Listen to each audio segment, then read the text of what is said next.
Welcome to the Future Proof Leader podcast. I'm Jessica Rapach, co-owner of Twin Legacy Solutions. And today I have Bob Diamond. He's the general manager of Outdoor Makeover and Living Space. So I'm excited. This is our first podcast venturing into a different industry. So Bob, thanks for coming on to the show today. Really excited to hear what you have to say. Thank you. Thanks for having me, Jessica. Oh, of course, my pleasure. And I'd like to just open it up by you telling us a little bit about what you guys do, what your mission is, what makes you unique. Yeah, so Outdoor Makeover and Living Spaces is in Atlanta, Georgia. We handle Metro Atlanta area, and we are a design build company for high-end residential. We handle anything from porch and patio to a overhauled exterior renovation, anything from 20,000 up to 800,000 and everything in between. And we handle everything in-house, everything from the design to the proposal to the permitting process. Everything is in-house and done by our team to completion. So it's a one-stop shop. Centralized. Yeah. So now just for a little bit of backstory for the audience, Bob kind of mentioned some of the tools he's using so people can kind of grasp how you're using AI in your workspace today. So you had previously mentioned the Claude had become such a major tool inside your business. So what was the first moment where you realized AI wasn't just a cool tool, but something that could really fundamentally change how you're operating the landscaping company? So about a year ago, we started using ChatGPT, and we were using ChatGPT to help us generate reports and evaluate our financials, our profitability, our what lines we were doing best with, how our marketing was doing on each of the product lines. And over time, our software program that we've built, we have integrated Claude in there. And so now we can actually use Claude within the system at any time. We can use it to help build a quote. We can use it to aid in communication with the homeowner. We can use it to aid in communication with the vendors, any of the partners, even with the city municipalities. Right. So your tool it integrates with other systems essentially, because I know you have like an in-house tool that's customized, right? That's correct. So we use one platform and Claude is now integrated into the system. So everything that we do is integrated with Claude. And at any point in time from my cell phone, from anywhere in the world on vacation, I can ask Claude for reports and it will pull the data from that platform. It'll tell me where we are on accounting. It'll tell me where we are on sales. It'll tell me where we are on tasks complete on a project. I love that, right? Yeah. Information at your fingertips. I love it. Yeah. So landscaping is like traditionally viewed as like a hands-on, field-driven industry. So where do you think that AI is kind of creating the biggest operational advantages behind the scenes that people don't really expect? So we use AI to eliminate inefficiency. We use it to help build quotes, job costing. We use it for communication internally. We use it for communication in the client experience. We basically use AI for everything we can now except for the creativity part of it. Our designers after they've rendered the design, our designers will throw it through AI to try and make it look as lifelike as possible. So we're even using it in the design phase.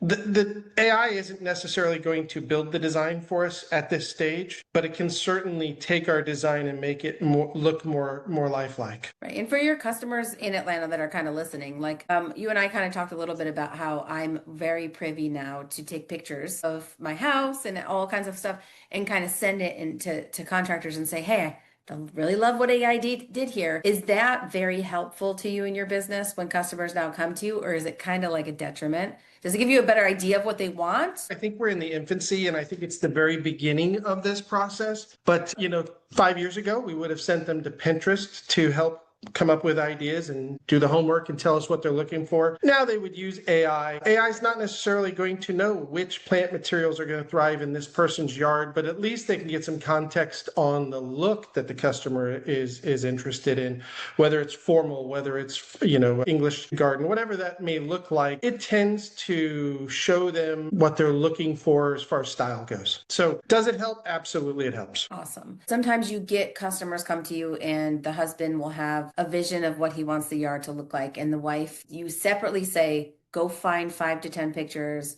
of what you think it should look like. And how then is AI helping you kind of like integrate that? If you can explain that a little bit. Eventually, we will be able to give them a module where they can answer some questions, select, pick this or pick this, and we'll be able to get the two of them on the same page on a design. I don't think AI is there yet, but they're very close. But currently what we'll do is we will use AI for them to do their homework and say, this is what I was attracted to. It doesn't matter if they're saying, I want this in my backyard, because of course every husband in America is going to say, I want a golf simulator. We're saying, show us 5 pictures of what you think a beautiful yard looks like, regardless of whether your yard is big enough to be that or not. Because we can then pick up on the patterns. We can pick up on the foundation. We can pick up on the design. We can pick up on a pattern there and say, okay, this is his style that he lends towards. We can do the same thing with the wife, and then we can turn around and blend the two of them together. And then when we show them a design, hopefully we're showing them a design that both of them will like, instead of being heavy towards one or the other. I love that. I love that you can kind of collaborate with customers in that way. It's hard to know what you want these days. I want a yard that's functional. It looks pretty, but it's functional. I can actually maintain it. I want the plants to survive. That's where your expertise come in. We want it to survive too. We put a warranty on everything. So exactly. Yeah, that's really awesome. Now, pricing. So you had mentioned that technology to kind of help you price out material costs and et cetera. So 10, 15 years ago, when you go on site and you're kind of quoting a job, you're getting kind of rough estimates of how many, stones you need or anything, dirt, like loads. And kind of, can you tell us a little bit about how technology's kind of advanced over the years and what has that done for pricing and for even cost reduction in your business for wasted materials and things like that, mitigating that now? So if you had asked me 3 years ago, I would have told you we have a software program that, as long as we put the proper information in, it will give us an accurate quote, give or take 5%. We wanted to be able to make that more accurate because the price of materials is constantly adjusting. So for instance, our prices are integrated with our 2 largest vendors. So if tonight they raise the price on a 2x4 for us, tomorrow morning our system will show that new price. Before, we would have had to manually change that. That's one piece of it, is that it's real-time pricing. With today's day and age, with fuel and everything else, that is where the small landscape companies in our market will lose their shirt, because they will quote something 2 months later, they'll sell it, and then 1 month later they'll go to install it and the price is 25% higher on materials. Right. So it has to be as accurate as possible to be effective for us. That is where the profit is for our industry. For us, we looked at it and said, I've been doing this since 1991 in Atlanta. In 1991, we would have come out to the home. They would have told us what they wanted. We would have taken some measurements. We would have gone back to our truck. We would have pulled our binder out that had some formulas for volume in there so that we could figure out, okay, length times width times height. Here's the volume of gravel I need. Here's the square footage. Here's how many square foot of pavers I need. Here's how many pavers are on a pallet. And that process takes time. Yeah. For sure. Days, if not weeks, if you really job cost down to the screw accurately. On the larger projects, that's just the way we had to do it. Smaller companies would have just thrown a number out there and said, it's going to be roughly X number of dollars per square foot. And they would make some assumptions and they would make their quotes based off assumptions. Now, all of a sudden, you're definitely not job costing. So we want a job cost, but we want a job cost and give them pricing right away. So what we did is that we built a chat bot. Claude uses our software platform, and on the salesman's phone, the salesman can sit with the homeowner. The homeowner can say, this picture on your website, I want this fireplace, I want this patio, and I want that pool. And although we can't give them the exact number right there, within 3-4 minutes, we can literally plug a series of information into the chatbot, and we can say, okay, based on the information you're giving us, your project is going to be in between $80,000 and $100,000. We have to get some measurements. We have to verify access. We have to verify a lot of things in between now and then. But you're looking at somewhere in between 80 and 100,000, depending on the finishes you select. Is this what you're looking for? Do you want to proceed? The moment for us was knowing that we could actually give the customer an accurate number on what the budget was going to be. And if they said, wow, I thought it was going to be 30,000, you guys are way off, I don't have that kind of money. Well, then I didn't just send it to my designer and spend a week of design time and building a quote or a proposal to then shock the customer. Right. I also didn't have to make assumptions, which the good companies are still out there making a lot of assumptions, and they're giving a best case guess in front of the customer on what they think it would cost, but they still have to get the measurements and they still have to accurately price it. So we found that we could literally look in the customer's eye and say, it's going to be in between 80 and 100, depending on, some variables that I need to go measure and that I need you to select finishes. And with with very high success. We are very proud to say that unless they're, someone could pick the most extreme granite countertop that is going to, affect that number. But excluding the outliers, we can give them an accurate proposal in real time in less than 10 minutes at their home before we even take a measurement. Based on what they've told us, we can do that. And AI is the reason for that. We're not doing that any other reason because the price changes every single day. And I would imagine that frees up a lot of your time. To actually work with the customers that are serious about moving forward, like you're saying. Now, is that chatbot embedded in your website? So like if someone in your area wanted to just say, I wonder how much a pool would cost, could they kind of enter that information in? I think our first fear would be that technology being grabbed and utilized elsewhere. We've worked very hard on that. We want to keep that close to best with our pricing and those competitive edge that we have. But they can certainly call in and speak with someone and get some tangible answers. It may not be, hey, 80 to 100 is way too much. It may not be that we're spending the right time with the right customer, although that's one of them. But the other piece is if you as the homeowner say, well, I had no idea that would cost 80 to 100,000. That's way more than I wanted to spend. And then we say, okay, well, let's talk about alternatives. What are you trying to use the space for? And then we can say, okay, and how much are you looking to spend? And we can start saying, well, you can't do what you originally had intended, but you could do this. What do you think about these options? Then we can kind of redirect them into the right things for them based on what they're looking to spend. And I think that the taste that they get in their mouth of sticker shock goes away. Things are so expensive these days, and I feel like you don't know what you don't know. You have all these ideas, everyone's renovating stuff left and right. I like the human spin on it. I would prefer to meet with somebody, walk through it, and, like you said, okay, I'm only looking to spend 50K. What can I do for 50K? Maybe you didn't just lose a customer, because if I did it online and it said 100K, I might have been like, well, I can't work with these guys. They're way out of my price range, and I've moved on to the next or whatever. Right. And it's not that one company is that much more expensive than the other. It's that one company may have done a better job of finding out what they really needed and what fit their budget and their lifestyle. And they just honed in better on the customer's need. I guess it all comes down to listening for that part of it. Right. Now, talking about listening communication. So as a customer, I'm on the customer end. I always kind of come at it from the customer consumer side. Any kind of project. We do a lot of projects here in my house and my properties. And the biggest point of contention is always communication. 15th, it's going to be a 4-week project. And then throughout the 4 weeks, just getting a random, like even 1 week update. It's really hard to find a company who actually takes the time to communicate to their customers, like, only if there's an issue or a change order or something like that do I usually hear. But it would be nice. Like, what is your communication style? And has technology helped with that at all? So 100% AI is in the communication with the customer. We have threads for every customer, even if they didn't hire us. So from the day that they book the appointment to come out and visit to the time that they hire us and pay us, and some of these projects could be a year later, right? They could be a long time. We have a thread for every potential customer. And on that thread is the salesperson, the designer, the sales manager, the operations manager, the procurement manager, the general manager, and the owner of the company on every one of those threads. If someone is out there and accidentally leaves a hose on, and that hose is pouring water into a basement window, and it's Saturday at 1 a.m., they can get a hold of one of us. Now, they may not get a hold of the right person that they were originally trying to reach out to, because maybe that person's out of town or something, but the entire team has visibility and access to the whole team. So they can ask a question about their invoice in real time, and everyone involved sees it. And our goal is to answer within 30 minutes. If it's the middle of the night, or if it's Sunday at 7 p.m., yes, it may take 2 hours, but our goal is to answer it in real time. And that answer may be, that's a fair question, and I don't have the answer, but I will get with accounting tomorrow morning, and I'll make sure that they put this on their docket to get you an answer first thing in the morning.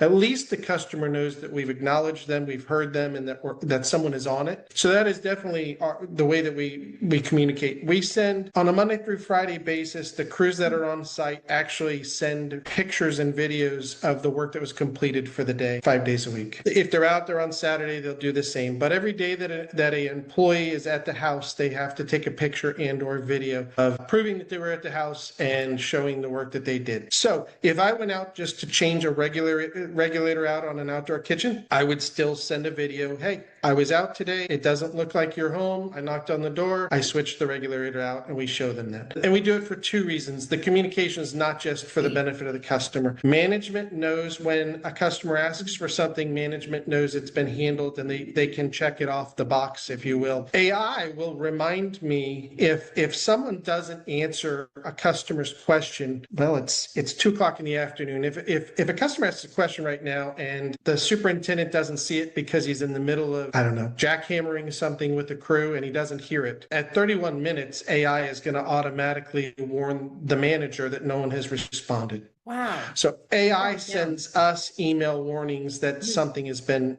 missed. So if we do a project for someone and 6 months later they say something like, I asked a question 4 months ago, nobody answered. In our company, that's just not possible, because in our company, if someone didn't answer, it would be the entire company didn't answer.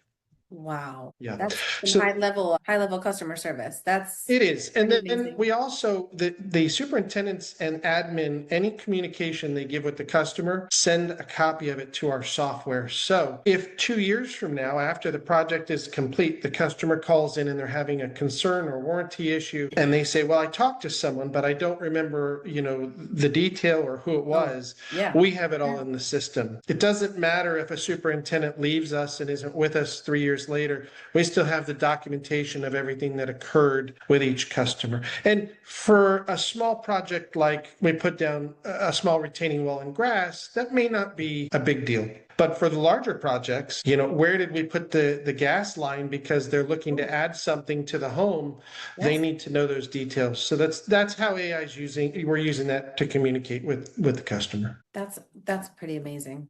Yeah, I have never heard of that level of customer service. I think any CEO or founder, this could be implemented anywhere, pretty much. Right. And from a customer, like, that's pretty impressive. It seems like from customer service to logistics of ordering supplies to implementation to follow through is like you have like a well-oiled machine of technology mixed with very smart management and customer service skills. Is there anything in your business, or maybe we can talk industry in the whole, where people are falling short? Like, where can this industry go from here when it comes to technology? Or what do you think? Eventually, the design, the creativity is going to catch up AI wise. It's not there yet. And so for us as a company, yes. Right.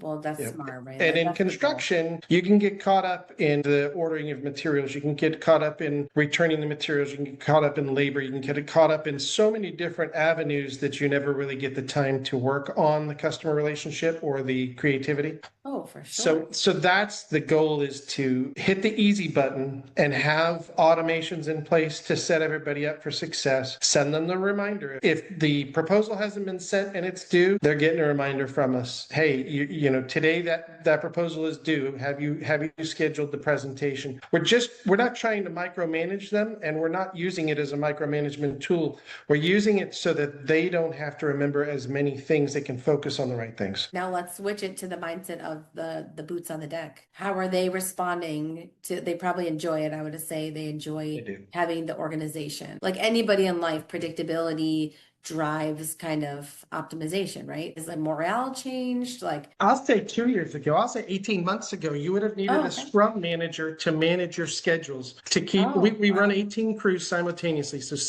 18 different projects are going at any given time throughout the year. And we would have had a scrum manager managing those Gantt charts and managing to the day to make sure that we're profitable and to make sure that the materials are arriving on time and ahead of time, so that the crews don't have a stop work because they don't have the materials they need to keep going. So it's an art. And that used to be a very well-paying job in the construction industry. And it was very hard to find quality people that could do it right. And now we don't need that position. We can do it via AI. So let's fast forward 3 to 5 years. What do you think the landscaping companies that win will be doing differently with AI compared to the companies that kind of fall behind?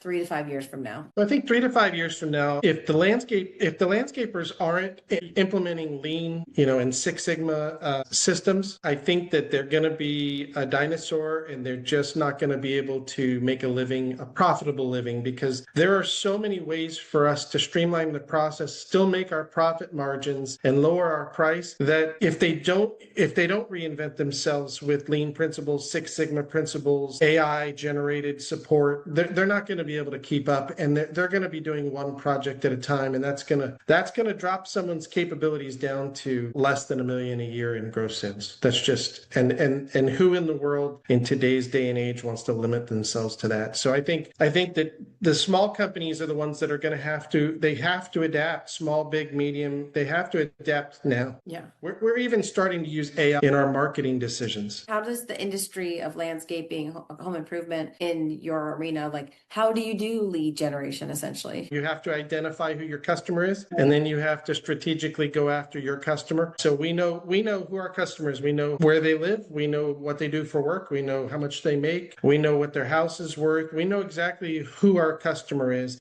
And I'll give you a great example. We could find a 75-year-old couple who has plenty of retirement money who could afford us, but are they our customer? And the answer to that is no. No, not necessarily, because traditionally a 75-year-old couple probably hasn't embraced technology, which means that they're not going to want to embrace our communication style. So we have learned very clearly, and we have spent a great deal of time and money in our brand saying, who are we? Who is our customer? And how do we target them specifically? In fact, we run it through all the different AI models constantly to say, okay, tell us who we are. Tell us what the world sees. Tell us what our reviews say we are. Tell us what our strengths are, tell us what our weaknesses are, and tell me how I should be advertising for a lead today. Nice. Yeah, and that's happening weekly. But I would say that older generation, definitely, we've seen that across all industries, like even with like the baby boomers are on the closer edge to retirement, not wanting to kind of adapt the technology. That's not to say all. It's not scalable is the problem. If you were small, you could do it.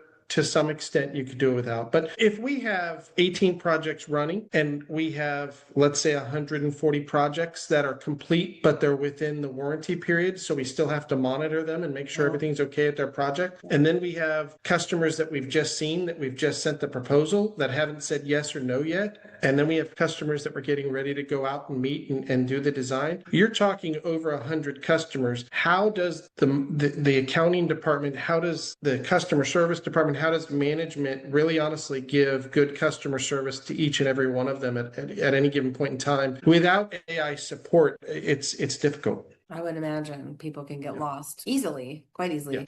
Yeah. So we process map it, and we basically have triggers that will tell us if something falls out of line of what our standard is. This one the quote should have been sent, today. It's just a matter of knowing. And usually we can look on the calendar and say, okay, they scheduled a presentation with the couple on, Saturday morning at 8 a.m. Whatever that may be, it may be scheduled. Again, it's just telling us when something falls outside of our standards within our process map. I love that. I love it. We're all things process improvement. After I talked to you the first time, I was like, there's no gap here. Like you've got it from the beginning to the end through the follow through. And it's very impressive how you guys are doing your business. So I commend you on that. And I appreciate you sharing this feedback. What I always say is, hey, if you're not moving forward, you're kind of like going to be out of the game. Like you said, you're going to be a dinosaur eventually. Right. And you've got to make that decision. So in Atlanta, Georgia, if anybody wants to look you up, you obviously have a really well-oiled machine. So where can they find you? Outdoormakeover.net. They can find us on any of the social media platforms. They can find us on our webpage. We're always excited to talk to somebody about their project, even if they're not close. If they want some support and they want some opinions, we're happy to talk to them anytime. Amazing. Okay. Yeah. Thanks for coming on the show. I really appreciate all your feedback. And to all our listeners, thanks for being on the show. And until the next episode, we'll see you later. Bye-bye. Thank you.